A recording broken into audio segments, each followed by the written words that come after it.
আগুনের রোদ যেন আকাশ থেকে ছুঁয়ে পড়ছে, চারদিকে খাকা দুপুর। এই তীব্র দাবদাহে যখন জনজীবন বিপর্যস্ত, তখন সাতক্ষীরার মুন্সিগঞ্জের ড্যামলা ফিলিং স্টেশনে দেখা গেল এক ভিন্ন যুদ্ধের দৃশ্য। কোনো বিলাসী ভ্রমণ নয়, বরং এক মুঠো ভাতের নিশ্চয়তা খুঁজতেই এই লাইনে দাঁড়িয়ে থাকা।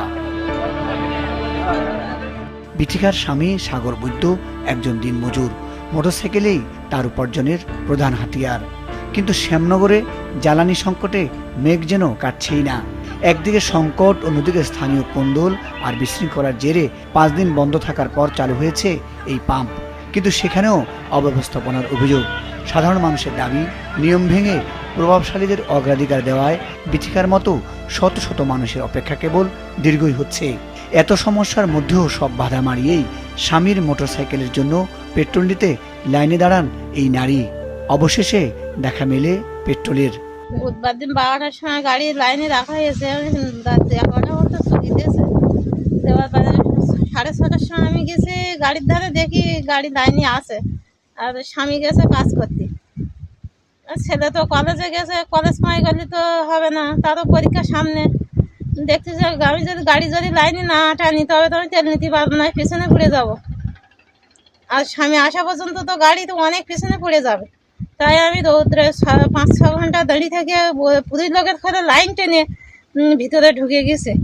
গিয়ে স্বামীকে ফোন দেওয়ার পরে সে এসে তেল নিয়ে আসে, আর আমি বাড়ি আসি। আমি এই গাড়িটা ভাড়া চালাই খাই আর টুকটাক কাজবাজ করি। এখন এই পাম্পে তো তেলের খুব সমস্যা।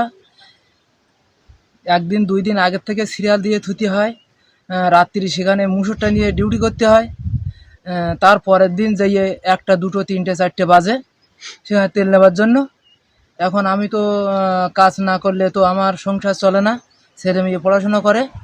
তাই আমার পরিবারের পাঠাইছিলাম গাড়িটা মানে সিরিয়ালে ঠেলার জন্য। এর আগে এই পাম্পের ম্যানেজারকে মারধরের ঘটনায় স্থবির হয়ে পড়েছিল সরবরাহ। উপজেলা প্রশাসনের হস্তক্ষেপে ইউনিয়ন ভিত্তিক তেল বিতরণের সিদ্ধান্ত হলেও বাস্তব চিত্র বলছে অন্য কথা।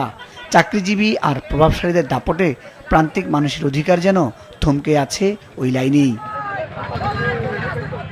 সূর্য পশ্চিমে ঢলে পড়ে, কিন্তু বৃথিকা রানীদের প্রতীক্ষা ফুরোয় না। 1 লিটার তেলের জন্য এক নারীর এই লড়াই কেবল একটি লাইনের গল্প নয়, বরং অনিয়মের বিরুদ্ধে এক সাধারণ গৃহবধূর নীরব প্রতিবাদ। মুজাহিদ সাকিফ, মাছরাঙ্গা নিউজ ডেস্ক।